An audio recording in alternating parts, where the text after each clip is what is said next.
শোনো বন্ধু, জীবনের পথে চলতে কিছু কথা মনে রেখো। জীবন নদীর মতো, কখনো শান্ত, কখনো বা ঢেউয়ের উত্তাল। কঠিন সময় আসবে, কিন্তু সাহস হারিও না।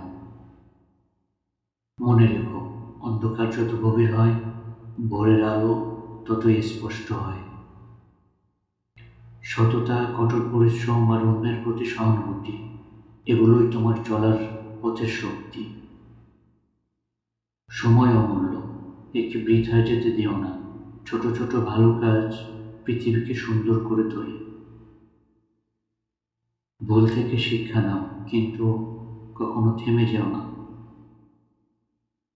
নিজের উপর বিশ্বাস রাখো, তোমার ভেতরের আলোয় পথ চলো।